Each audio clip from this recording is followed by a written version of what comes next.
በድሮ ጊዜ አንድ አብደላህ የሚባል ሰው ነበር። አብደላህ እናትና አባቱ ከሞቱ በኋላ ከነሱ የወረሰውን ንብረት ብቻውን ያስተዳድራል። በሰዓቱ የወረሰው ንብረት ብዙ ስለነበር አብደላህ እንደፈለገ ይጠቃቀምበት ነበር። በዛ ንብረት ማንም ተቆጣጣሪ ስላልነበረበት የፈለገውንና የተመኘውን ነገር እየገዛ ንብረቱን ያጠፋው ነበር። ከሆነ ጊዜ በኋላም ንብረቱ እያለቀ እንደመጣ ያስተውላል። በተቀረው ንብረት ስራን ሰርቶ ሀብታም መሆንን ፈለገ። ከዛም አብደላህ በተቀረው ብር 80 ግመሎችን ገዛ። በገዛውም ግመል ከሀገር ወደ ሀገር ዕቃ ሊያመላልስበት ፈለገ። ከዛም አብደላህ ባሰበው መሰረት ካለበት ሀገር ዕቃን ጭኖ ወደ ሌላ ሀገር ማመላለስ ጀመረ። ስራውም ላይ ብዙ ሳይቆይ ትርፋማ እየሆነ መጣ። ብዙ ንብረቶችንም ማግኘት ጀመረ። በዚህም አብደላህ ደስ አለው። አንድ ቀንም አብደላህ ግመሎቹን ይዞ ወደ ሀገሩ እየተመለሰ ሳለ ጉዞ አድክሞት ስለነበር የሆነ ቦታ ላይ ለማረፍ ይወስናል። ጥላ ቦታ ላይም ፈልጎ እረፍት አደረገ። ግመሎቹንም ከሱ አቅራቢያ ወዳለ ማሳ ላይ ላካቸው። ተቀምጦም ባለበት ሰዓት አንድ አዛውንት በሱ ጋር ያልፋል። ሰላምታም አቀረበለትና ሰላምታውን ከመለሰ በኋላ ያንን አዛውንት ወዴት እንደሚሄድ ጠየቀው። አዛውንቱም ከጉዞ ወደ ሀገሩ እየተመለሰ እንደሆነ ይነግረዋል። ከዛም አዛውንቱ ከአብደላህ ጋር ቁጭ ብሎ ማውራት ጀመረ። ከአዛውንቱ ጋር በአንድ ተግባብቶ መጨዋወት ጀመረ። የምሳ ሰዓትን በደረሰ ጊዜ አብደላህ ከአዛውንቱ ጋር እዛው ምግብ በሉ። አዛውንቱም ለአብደላህ ከአሁን በኋላ እኔ እናንተ ጓደኛ ሆነናል፣ ትንሽም ቢሆን ጥሩ ጊዜን ካንተ ጋር አሳልፌያለሁ። ወደ ሀገርህ በምትመለስ ጊዜ እኔ ጋር የተወሰነ ንብረት ስላለኝ እስከ ተወሰነ መንገድ ግመሎችህ ላይ ልትጭንልኝ ትችላለህ? ይህን ካደረክልኝ ደሞዝ ከፍልሃለሁ አለው። አብደላህም የአዛውንቱን ንግግር ሲሰማ በጣም ተደሰተ። ችግር የለውም እሺ ጭንልሃለሁ አለው። አዛውንቱም በደስታ ስለተስማማ የፈለግከውን ያህል ንብረት ሰጣሃለሁ አለው። አብደላህም ይህንን ሲሰማ በጣም ተደሰተ። የምትለው ነገር እውነት ከሆነ ባልከኝ ነገር እስማማለሁ አለው። አዛውንቱም ከአብደላህ ጋር ወደ በረሃው መሃል ገባ። በትልቅዬ ክዳን ወደ ተከደነ ማሰሮ እያሳየው የዚህን ማሰሮ ክዳን ስታነሳ በውስጡ ብዙ ወርቆች አሉ አለው። ማሰሮንም ሲከፍቱት አብደላህ ባየው ነገር ተገረመ። በብዙ ወርቆችና በከበሩ ድንጋዮች የተሞሉ ነበር። ከዛ ወርቆችና ጌጣጌጦችም የቻሉትን ያህል መሰብሰብ ጀመሩ። አዛውንቱም መጀመሪያ ላይ አንድ ትንሽዬ ሳጥንን አንስቶ ወሰደ። እዛ ሁለቱም የቻሉትን ያህል ንብረት ከሰበሰቡ በኋላ የማሰሮውን ክዳን በነበረበት መለሱት። የሰበሰቡትንም ወርቅና ጌጣጌጥ በአብደላህ ግመሎች ላይ ጫኑት። መጀመሪያ ወዳረፉበትን ቦታ ተመለሱ። አዛውንቱም ለአብደላህ ምን ያህል ደሞዝ ልስጥህ ብሎ ጠየቀው። አብደላህም የፈለግከውን ያህል ስጠኝ አለው። አዛውንቱም የሰበሰብነውን ወርቅና ጌጣጌጥ በአንተ 80 ግመሎች ላይ እናድርገው፣ ከዛም ግመሎቹን 40 እንካፈላለው። አብደላህም ይህን ሲሰማ በጣም ተደሰተ። እሺ ያለው። እጁንም እያመሰገነ ሳመው። ከዛም ሁለቱም ወርቆቹና ጌጣጌጦቹን በ80 ግመሎች ላይ ካደረጉ በኋላ ግመሎቹን እኩል ተካፈሉ። አብደላህም እንደገና አዛውንቱን አመሰገነው። ብዙ ጌጣጌጦችንና ወርቆችን በማግኘቱ በጣም ደስ አለው። ከዛም ሁለቱም ተሰነባብተው አዛውንቱን በራሱ መንገድ ወደ ሀገሩ መመለስ ጀመረ። አብደላህም እንደዛው 40 ግመሎቹን ይዞ ወደ ሀገሩ መመለስ ጀመረ።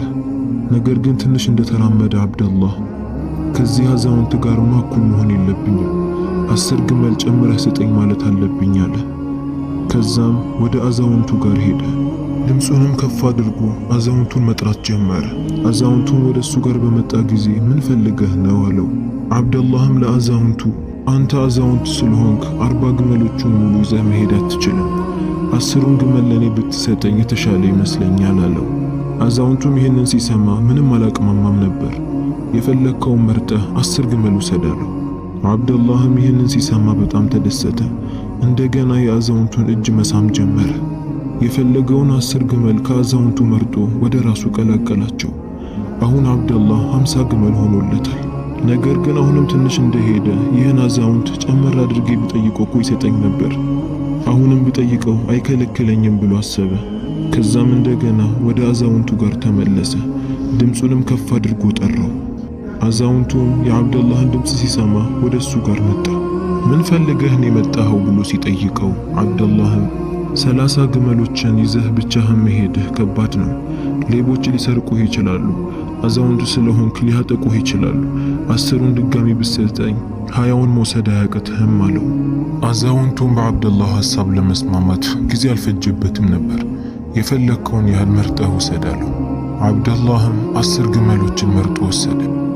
አዛውንቱንም አመስግኖ 80 ግመሎቹን ይዞ መሄድ ጀመረ። አብደላህ አሁንም በውስጡ ይህ አዛውንት ለንብረት ቦታ የለውም፣ የተቀረውንም እንዲሰጠኝ ብጠይቀው ሚከለክለኝ አይመስለኝም። ያኔ እኔ በከተማችን ላይ አለ የተባለ ሀብታም ሆናለሁ አለ። በ80 ግመሎቹ ሳይብቃቃ እንደገና ከአዛውንቱ 20 ግመሉን ፈልጎ ወደ አዛውንቱ ጋር ሄደ። ድምፁንም ከፍ አድርጎ ጠራው። አዛውንቱም ምን ፈልጎ እንደመጣ ሲጠይቀው አብደላህም አንተ ለንብረት ቦታ የለህም፣ እድሜህም ገፍቷል። 10 ግመል እንደፈለግክ አንተን ያኖርሃል።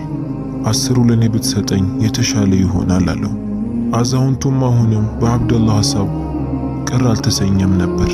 የፈለግከውን 10 ግመል መርጠህ ውሰድ አለው። አሁንም አብደላህ አዛውንቱን አመስግኖ 10 ግመሎችን ወሰደ። ከዛም የሱ ግመሎች 70 ሆኑ። ነገር ግን አሁንም በዚህ አልተብቃቃም። ለብር ያለው ውዴታ ትልቅ ነበር። የተቀረውን 10 ልውሰድበት፣ ይህ ሽማግሌ ምንም አይሰራለትም። ንብረቱን ቢወድና ቢፈልግ ኖሮ በአንድ አይለኝም ነበር ብሎ አሰበ። እንደገና ወደ አዛውንቱ ጋር ሄዶ የተቀረውን 10 ግመል ሊቀበለው ተመለሰ። ድምፁንም ከፍ አድርጎ አዛውንቱን ጠራው። አዛውንቱን በመጣ ጊዜ አብደላህ አንተ አላህን የምታመልክ ጥሩ ሰው ነህ። ይህ 10 ግመል አንተን አላህን ከማምለክ ሊያዘናጋህ ይችላል። ስለዚህ 10ን ግመል ለኔ ብትሰጠኝ ይሻላል። አንተ አላህን ማምለክህን ብትቀጥል ይሻላል አለው። አዛውንቱም በአብደላህ የንብረት ውዴታነት በጣም ተገረመ። እሺ ውሰድ ብሎ ፈቀደለት። አሁን አብደላህ በጣም ደስ አለው። አዛውንቱን አመስግኖ እንደገና ጉዞውን ጀመረ። አሁን አብደላህ 80ውን ግመል የሱ ሆኗል። ምን ያህል ሀብታም እንደሚሆን እያሰበ ጉዞውን ጀመረ። ይሄ ሁሉ ንብረት በማግኘቱ በጣም ተደስቷል። ነገር ግን ይህ አዛውንት አንድ ግመል እንኳን ስጠኝ አላለኝም። ያወጣነውን ንብረት ሙሉን እኔን የወሰድኩት ለምንድን ያልወሰደው እያለ ማሰብ ጀመረ። ትንሽ ካሰበ በኋላም ወርቁን በሚለቅሙበት ሰዓት አዛውንቱ አነስ ያለችን ሳጥን ወስዶ እንደነበር አስታወሰ። ምናልባት በዛ ሳጥን ውስጥ ያለው ነገር እኔ ከያዝኩት ሊበልጥ ይችላል፣ ለዛ ነው አዛውንቱ ንብረቱን ሙሉ የሰጠኝ ብሎ አሰበ። እንደገና ወደ አዛውንቱ ጋር ሄዶ ስለ ሳጥኑ ሊጠይቀው ፈለገ። አዛውንቱ ጋርም ደርሶ ስለ ሳጥኑ ጠየቀው። አዛውንቱም በአብደላህ ጥያቄ ፈገግ አለ። ካስቀመጠበት ቦታ ትንሹን ሳጥን እያወጣ እንዲህ አለው፣ ይህች ትንሽዬ ሳጥን አስማተኛ ናት። በውስጧ ላይ ቀለም አለ። ያንን ቀለም በግራ ዓይንህ ስትቀባው በአካባቢው ላይ የተደበቁ ንብረቶችን ሙሉ ታሳይሃለች። ቀኝ ዓይንህን ከተቀባኸው ግን ሁለቱም ዓይኖችህ ተሰውረው ይቀራሉ አለው። ይህንን ሲሰማ አብደላህ በጣም ተገረመ። የምትለው ነገር እውነት መሆኑን ለማረጋገጥ ግራ ዓይኔን ቀባኝ አለው። ከዛም አዛውንቱ የአብደላህን ግራ ዓይን ቀባው። ወዲያውኑም አብደላህ በዛ አካባቢ ላይ የተከማቹ የንብረት አይነቶችን ተመለከተ። በጣምም ተገረመ። ባየውም ነገር በጣም ተደሰተ። አንድ ዓይኔን ተቀብቼ ይሄ ሁሉ ንብረትን ካየው 2 ዓይኔን ብቀባማ ከዚህ የተሻለን ነገር ሁሉ አያለው። ነገር ግን ይሄ አዛውንት የተሻለን ነገር እንዳላይ ፈልጎ ይሆናል አውቆ አንድ ዓይኔን የቀባኝ ብሎ አሰበ። ከዛም አብደላህ ቀኝ ዓይኑንም ተቀብቶ ከዚህ የተሻለን ነገር ለማየት ወሰነ። ወደ አዛውንቱ ጋርም ሄዶ ቀኝ ዓይኔንም ቀባኝ አለው።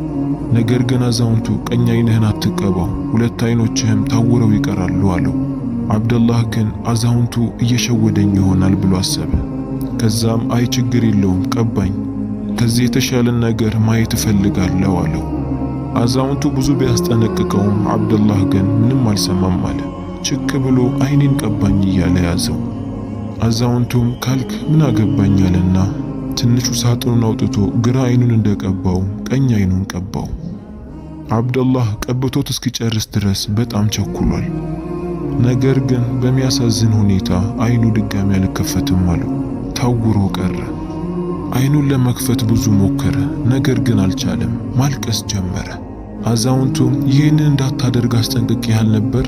በተሰጠህ ነገር ባለመብቃቃትህ የደረሰብህን ነገር አየኸው አለና አዛውንቱ በአብደላህ ተግባር ተገርሞ 80 ግመሎቹንም እየነዳ ወደ ከተማው ሄደ። አብደላህም እዛ ሜዳ ላይ ብቻውን ቀረ። ሀገሩ ለመድረስ ብዙ ይቀረው ነበር። መንገዱንም አላወቀም። በመስገብገቡ የደረሰበት መሆኑንም አወቀ። ያ ሁሉ ንብረትን አግኝቶ ባለመብቃቃቱ ጭራሽ ንብረቱን ተወስዶበት አይኑ ታውሮን በመቅረቱ በጣም አዘነ። በዛ በረሃ ላይም ብቻውን ቀረ። በተሳሳተ መንገድ ላይ ስለገባ የአውሬዎች እራት ሆኖ ቀረ። ከአብደላህ ሰውነት ምንም አላስተረፉትም ነበር። የሚገርም ታሪክ ነው። ሁሉንም ነገር የፈለገ ሁሉንም ነገር ያጣል። በተሰጠው ነገር ያመሰገነ ግን ይጨመርለታል፣ ትርፋማም ይሆናል። እንዲህ አይነት አስደናቂና አስተማሪ ታሪክ እንዲደርሳችሁ ሰብስክራይብ ማድረጋችሁን እንዳትረሱ፣ ሼርም አድርጉ።